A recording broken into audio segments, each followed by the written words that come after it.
하나님 말씀은 구약성경 레위기 5장 어제 우리가 나누었던 14절에서 19절 말씀 다시 한번 보겠습니다. 레위기 5장 14절에서 19절 우리 같이 읽겠습니다.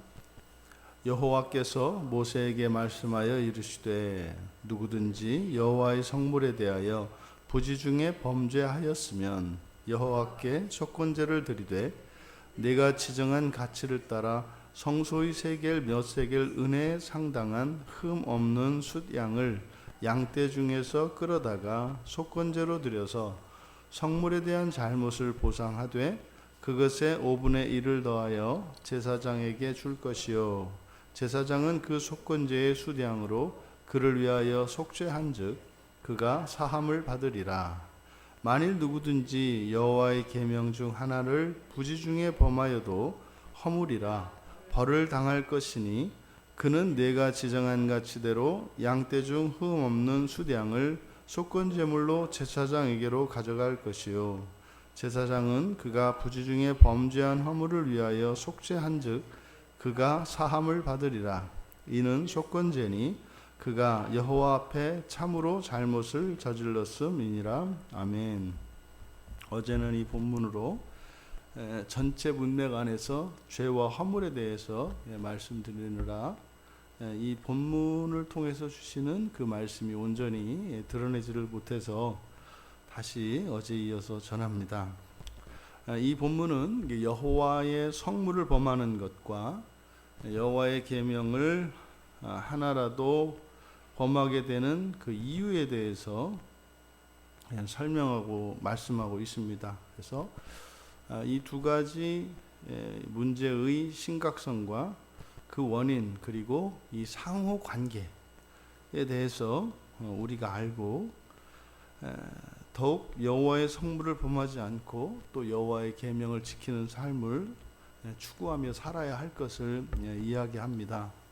그래서 먼저 성물을 범하는 것에 대해서 성물은 무엇인가? 그러니까 성물 그러면 절대적인 하나님의 소유물을 이야기합니다. 이 세상에는 절대적으로 하나님께 속한 것이 있고 하나님의 것이지만 우리들에게 주신 것이 있습니다. 이것은 이 소유는 엄격히 구별해야 한다는 것이죠.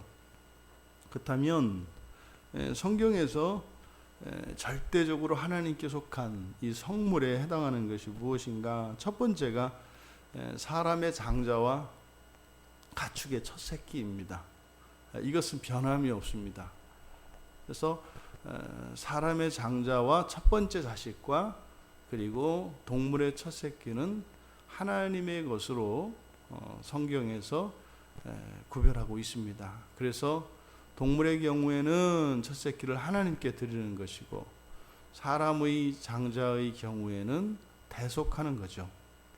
돈으로 대신 갚습니다. 그런데 그것은 이제는 예수 그리스도께서 우리의 속건제물이 되어 주셨기 때문에 그것으로 우리가 다 한 것이죠.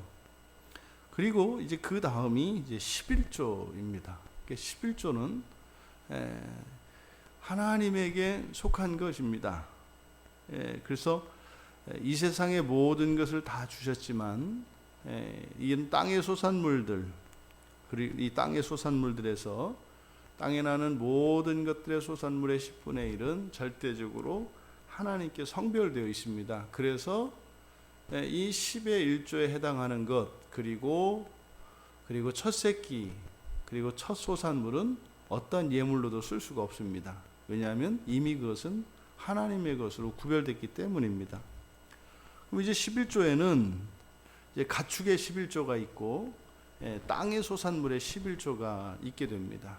그래서 생명이 있는 이런 동물들, 즉 가축의 11조는 그래서 막대기로 이제 막대기 아래로 지나가게 합니다. 한 마리씩. 그것은 사람이 인위적으로 골라내지 못하도록 하는 것입니다. 마치 제비뽑기와 같이 가축을 한쪽으로 몰아서 막대기 안으로 한 마리씩 지나가게 하고 그래서 10번째 지나는 것을 이제 하나님 것으로 성별을 해서 하나님께 드립니다. 그리고 이제 땅의 11조 그러면 이제 뭐 과일이 되었던 채소가 되었던 땅의 소산물의 모든 소산물의 10분의 1이죠. 이것이 이제 하나님의 성물입니다. 그 다음에 성물은 사람들이 서원해서 성별하여 드릴 수 있습니다. 서원함으로써 이렇게 하나님께 스스로 내어드리는 것이죠. 그것은 뭐 사람이 자기 자신의 인생의 기간을 하나님께 서원할 수도 있어요. 이게 나시린이죠. 그러니까 기간을 정해서 이 기간 동안은 하나님의 것입니다. 그래서 완전히 레위지파가 아니지만 레위지파와 같이 자신을 하나님의 것으로 드릴 수 있습니다. 이거는 기간을 정해놓고 합니다. 그리고 뭐 자신의 시간 뭐 그렇게 해서 드릴 수 있고, 또 재산도 드릴 수 있습니다. 그러니까 집도 드릴 수 있고, 뭐 자기가 가지고 있는 모든 재산을 하나님께 드릴 수 있습니다. 그것이 대표적인 것이 고르반이죠. 고르반 하면 이것은 이제 하나님께 드리기로 소원한 겁니다. 그 외에도 또 자신들이 가지고 있는 재능을 봉사를 통하여 하나님께도 드릴 수 있습니다. 이와 같이 첫 새끼나 첫 번째 소산물, 그리고 11조와 서원을 통해서 우리는 성물을 만듭니다. 그래서 그것은 절대적으로 여호와께 속한 겁니다. 그런데 이것들을 범했을 때에 원래 서원을 통해서이든 11조이든 첫 새끼이든 범한 것에 5분의 1을 더해서 하나님께 배상해야 한다는 거죠. 그래서 이것은 절대적인 하나님의 소유가 우리의 신체뿐만 아니라 또 우리의 이 땅에서의 모든 소득에 절대적인 하나님의 소유가 있다고 하는 사실을 잊어서는 안 됩니다. 이것은 신약의 백성들에게도 예외는 아닙니다. 구약의 백성과 같이 율법적으로 우리가 이것을 어겼을 경우에 어떠한 예물로서 이것을 대신하는 것은 아닙니다. 그럴 필요가 없죠. 왜냐하면 바로 예수 그리스도가 우리의 속건제물이 되었기 때문이에요. 그런데 속건제물이라는 것은 무엇입니까? 범하였을 때 그것을 속죄하기 위하여 드리는 것이죠. 그러니까 이미 그리스도 예수께서 우리의 속건제물이 되었다는 것이 마음 놓고 범하는 이유가 될 수 있을까요? 그건 또 다른 문제입니다. 그것을 범했을 때 그것에 대한 죄책이 우리에게 없는 것과 범하지 않는 것은 다르다 이 말이에요. 그러니까요, 이것은 율법으로서 시키는 것이 아니라, 율법으로서 시킨다고 하는 의미는 율법을 어겼을 경우에는 거기에 대한 죄책이 있기 때문에 우리가 율법을 지키지 않으면 안 되는 거예요. 의가 깨지니까. 근데 우리가 율법을 지키지 않아도 우리의 의는 깨지지 않습니다. 또 그걸로 인한 벌도 없습니다. 그 이유는 예수 그리스도께서 완전한 속죄제와 속건제물이 되어 주셨기 때문에 우리에겐 책임이 없어요. 하지만 하나님의 기뻐하시는 뜻은 무엇입니까?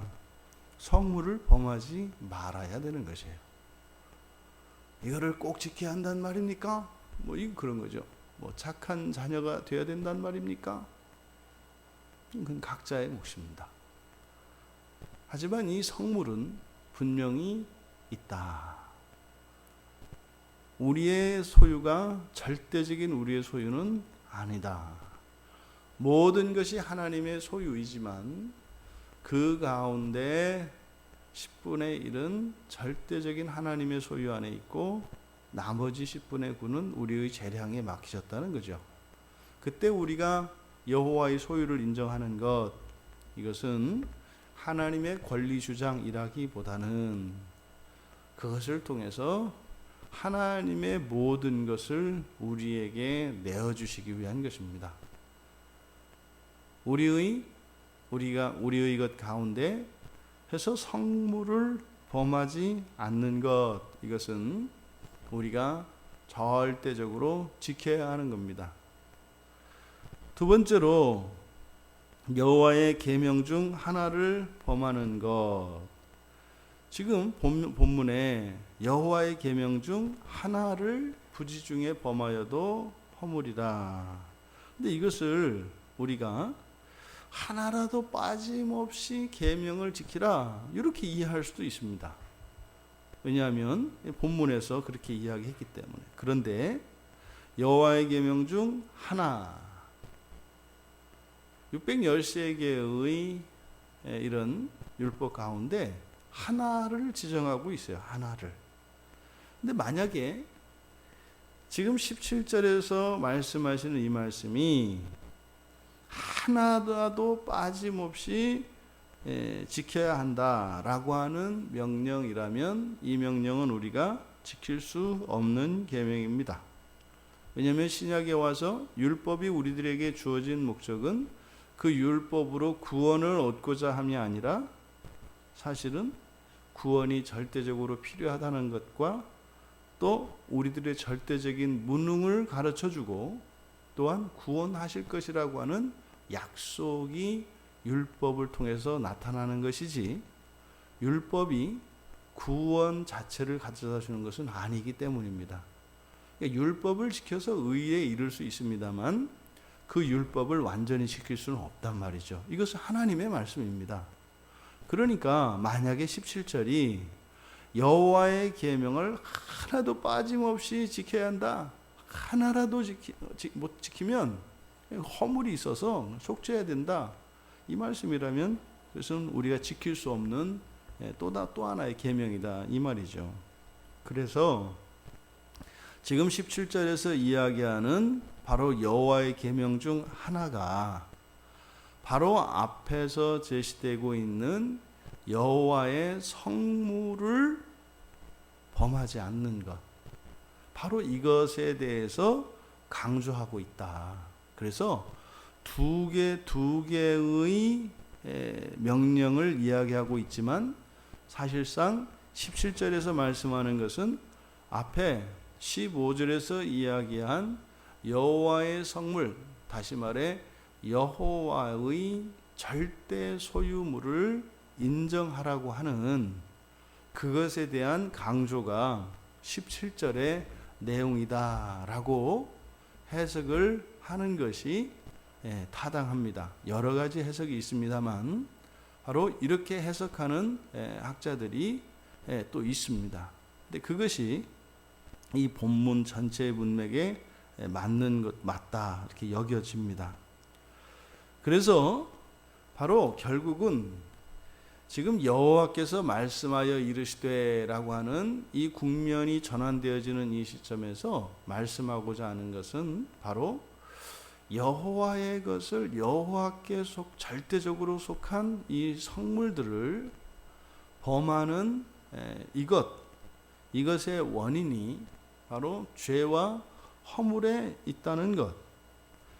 그런데 이것이 지켜질 수 있는 것은 결국에는 수컷 양은 이제 우리의 어린 양 되시는 예수 그리스도를 의미하는데, 이 속건제물에서 암컷 염소와 양으로 제시되었는데 여기에서 이렇게 수컷 양으로 하는 것은 결국 이런 속건제물들이 암컷 염소와 양으로 제시되어진다 할지라도 결국은 죄와 허물 모든 것이 사하여지는 것은 오직 예수 그리스도를 통해서만 이루어진다고 하는 사실을 가르쳐주고, 바로 여호와의 여러 가지 계명들이 있습니다만 여러 가지의 계명 가운데 반드시 우리가 지켜야 하는 것, 특별히 이 여호와의 성물에 대하여 이 제사법을 통해서 강조하고 있다. 우리의 가장 큰 허물, 그것은 바로 여호와의 성물을 범하는 것이다. 그러니까 이것은요, 우리가 성화의 일에 있어서 어쩌면 가장 힘든 것일 수도 있습니다. 하지만 이것은 반드시 해결이 되어야 한다. 우리가 종말의 일을 생각해 보면 하나님께서 이렇게 강하게 여호와의 성물을 범하지 말 것에 대해서 말씀하신 의도를 우리는 알 수 있습니다. 왜냐하면 우리에게 한 점 흠이 있어서는 하나님 나라에 들어갈 수 없기 때문입니다.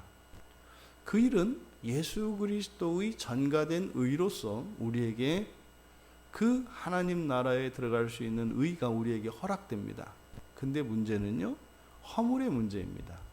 이 오염과 부패의 문제는 반드시 우리의 노력과 우리의 수고, 우리의 적극적인 참여가 있어야 한다는 것이에요. 근데 그것의 끝은 바로 여호와의 절대적인 소유를 인정하는 것입니다. 우리가 이렇게 모든 것 가운데 절대적인 하나님의 소유를 인정하고 마땅히 돌려드려야 할 하나님의 것을 하나님께 드려서 더 이상 예수 그리스도께서 우리가 성물을 범함으로 속건 제물이 되시는 그런 일들이 더 이상 일어나지 않을 수 있게 되기를, 그렇게 복된 삶으로 영광된 삶을 살아가시는 우리 모두가 되시기를 주님의 이름으로 축원합니다. 존귀하신 하나님, 언제나 저희들이 가진 모든 것이 하나님으로부터 온 것임을 잊지 않게 하여 주시고, 하나님께서 주신 모든 것 가운데에는 저희들이 재량껏 사용할 수 없는, 절대적으로 하나님께 속해 있는 시간과 물질과 또한 저희들의 재능과 저희들의 재산들이 있음을 명심하여 여호와의 소유를 여호와께 돌려드리며 살아가는 거룩한 삶이 될 수 있도록 은혜를 내려주시옵소서. 감사하며 예수님의 이름으로 기도하옵나이다. 아멘.